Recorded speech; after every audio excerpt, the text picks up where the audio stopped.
Hello दोस्तों, आज हम जिस सीरीज को एक्सप्लेन करने जा रहे हैं उसका नाम है सी हल्क पार्ट 1।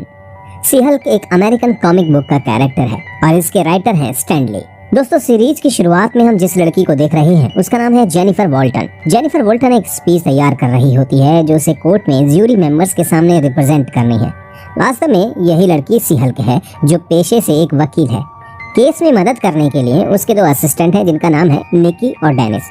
वो दोनों से डिस्कस करती है कि उसे इस केस को किस तरह से जीतना है। तभी जेनिफर कैमरे की तरफ देखती है, ब्रेकिंग ए फोर्थ वॉल्स और लोगों से बात करती है और ऑडियंस को बताती है कि वो हल्क कैसे बने।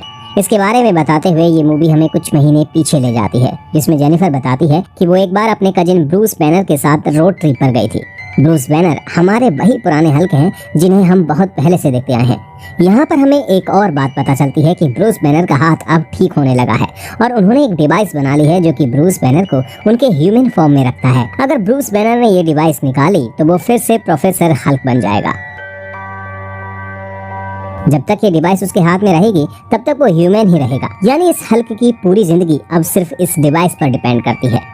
जेनिफर ब्रूस की बातों में काफी इंटरेस्ट ले रही होती है। बातों ही बातों में वो ब्रूस से पूछती है कि तुम्हारा दोस्त स्टीव रॉजर्स यानी कैप्टन अमेरिका क्या अभी भी वर्जिन है। ये बात सुनकर ब्रूस को ज्यादा अच्छा तो नहीं लगता है, लेकिन वो फिर भी एक फेक स्माइल देकर जेनिफर से बात करता रहता है। इसी दौरान स्पेस से जकार प्लेनेट का एक स्पेसशिप इनकी गाड़ी से आकर टकरा जाता है और जेनिफर अपनी गाड़ी पर कंट्रोल खो देती है, जिसकी वजह से जकार प्लेनेट से आए इस स्पेसशिप और गाड़ी की बुरी तरह से टक्कर हो जाती है और गाड़ी खाई में जाकर गिर जाती है। एक्सीडेंट बेहद भयानक होता है। इस एक्सीडेंट में जेनिफर और ब्रूस दोनों को बहुत ज्यादा चोट आती है और काफी खून भी बह रहा होता है।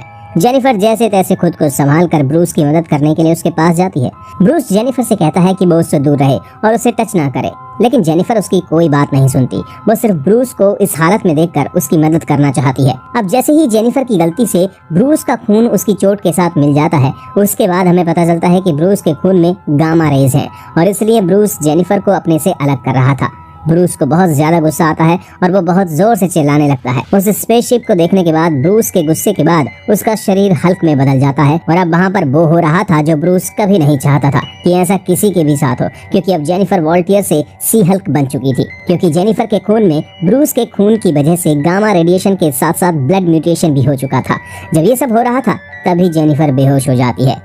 इसके बाद जब जेनिफर को होश आता है तो वो ह्यूमन ही होती है, लेकिन उसकी हालत काफी खराब हो चुकी थी, क्योंकि एक तरफ तो उसका एक्सीडेंट हुआ था और दूसरी तरफ वो बेहोश हो गई थी और उस दौरान उसके कपड़े भी बुरी तरह से फट गए थे और उसको काफी चोट भी आई हुई थी। जिसके बाद वो मदद मांगने के लिए शहर की तरफ जाती है। शहर में पहुंचते ही क्लब के अंदर किसी का फोन लेकर मदद के लिए किसी को बुलाना चाहती है। अब जैसे ही जेनिफर वॉशरूम यूज करने जाती है तभी वहां पर काफी सारी लड़कियां आ जाती हैं और वो जेनिफर को इस हालत में देखकर काफी शॉक्ड हो जाती हैं और उससे पूछती हैं कि तुम्हारी ऐसी हालत किसने कर दी, और साथ ही साथ बेसब उन लड़कों को कोसने लगती हैं जो लड़कियों के साथ कुछ गलत बिहेव करते हैं।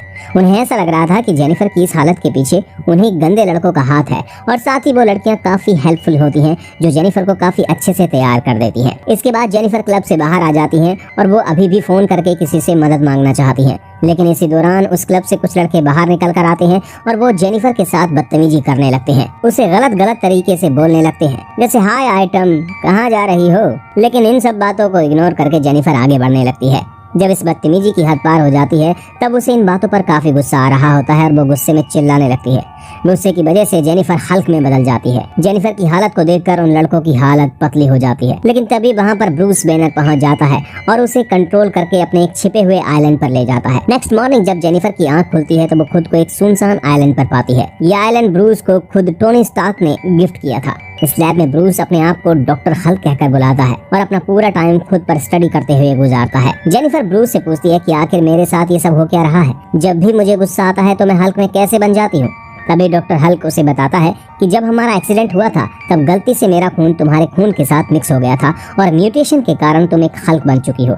ये सुनकर जेनिफर काफी शॉक्ड हो जाती है और वो सोचती है कि क्या मेरी कोई नॉर्मल लाइफ नहीं रह जाएगी, और साथ ही वो अपनी उस पुरानी लाइफ के बारे में काफी कुछ सोचने लगती है। जेनिफर को परेशान देखकर ब्रूस उसे बताता है कि जैसे जैसे किसी के पास सुपर पावर आती है तो उसके पास सुपर रिस्पॉन्सिबिलिटी भी होती है। अगर तुमने इन रिस्पॉन्सिबिलिटी को निभाना नहीं सीखा और अपने गुस्से पर कंट्रोल नहीं किया तो तुम पता नहीं कितने लोगों का नुकसान कर बैठोगे।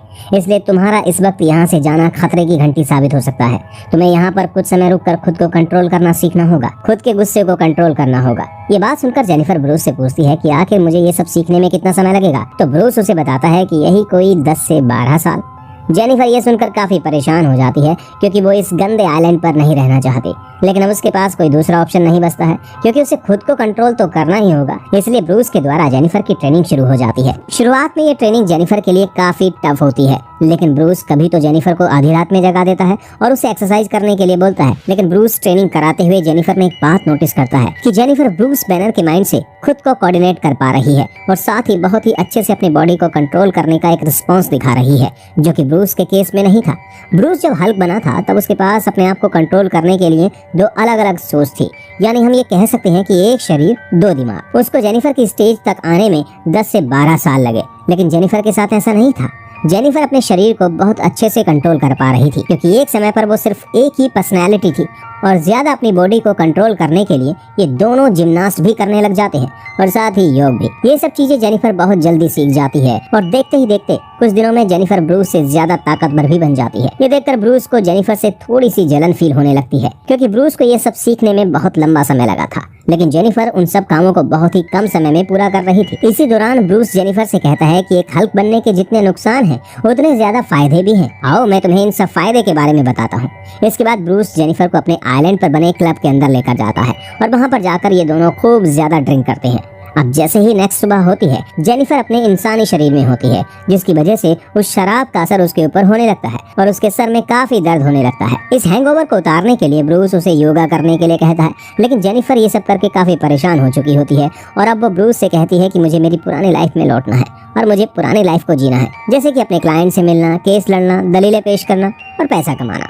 लेकिन ब्रूस उसे मना कर देता है क्योंकि उसे अभी भी लगता है कि जेनिफर अभी भी पूरी तरह से खुद की बॉडी को कंट्रोल करने के लिए तैयार नहीं है। इस बात पर जेनिफर उसके सामने खुद को पहले तो हल्क बनाती है और फिर खुद को एक नॉर्मल इंसान बना देती है, लेकिन ब्रूस को अभी भी विश्वास नहीं हो रहा होता कि सब कुछ ठीक हो रहा है। इसी दौरान इन दोनों के बीच में काफी बहस होने लगती है। बहस इतनी बढ़ जाती है कि अब ये दोनों एक दूसरे को अपनी अपनी ताकत दिखाने लगते हैं। कभी ब्रूस अपनी ताकत का जोर दिखाकर जेनिफर को बहुत दूर फेंक देता है और दूसरी तरफ जेनिफर भी ब्रूस को अपनी छुपी हुई ताकत दिखा रही होती है। और इस सीरीज में ये सीन काफी खूबसूरत दिखाई देता है, जहाँ पर एक और तो हल्क है और दूसरी तरफ सी हल्क, जो एक दूसरे से लड़ाई कर रहे होते हैं और अपनी ताकत का प्रदर्शन कर रहे होते हैं। इस लड़ाई का निष्कर्ष ये निकलता है कि अब ब्रूस को जेनिफर पर विश्वास हो जाता है कि वो अपने आप को कंट्रोल कर सकती है और वो बिना किसी कारण हल्क बनकर किसी को नुकसान नहीं पहुंचाएगी। इसके बाद ब्रूस जेनिफर को उस आइलैंड से वापस भेज देता है और ये मूवी फिर वहीं पर शुरू हो जाती है जहाँ से जेनिफर अपनी कहानी बता रही थी। और इस दौरान जेनिफर कोर्ट में होती है, तभी वहाँ पर एक सुपर विलेन पहुंच जाती है जो कि आम लोगों को नुकसान पहुंचा रही होती है। तभी निकी जेनिफर से कहती है कि यही तो सही टाइम है अपने आप को एक्सपोज करने का, सुपर विलेन से लड़ने और लोगों को बचाने का। पहले तो जेनिफर ये करने से मना कर देती है क्योंकि उसे ब्रूस की बात याद रहती है, जब तक कि बहुत बड़ी कोई प्रॉब्लम नहीं आ जाती तब तक उसे खुद को कंट्रोल में रखना है। लेकिन कुछ देर बाद सुपर विलेन और भी ज्यादा परेशान करने लगती है और स्थिति आउट ऑफ कंट्रोल हो जाती है, जिसकी वजह से जेनिफर खुद को सी हल्क में चेंज कर लेती है और उस सुपर विलेन को बुरी तरह से हरा देती है। और ये बात पूरे शहर में मीडिया के जरिए आग की तरह फैल जाती है कि अब हम लोगों के बीच एक और हल्क आ चुकी है। और इसी सस्पेंस के साथ ये एपिसोड यहीं पर खत्म हो जाता है।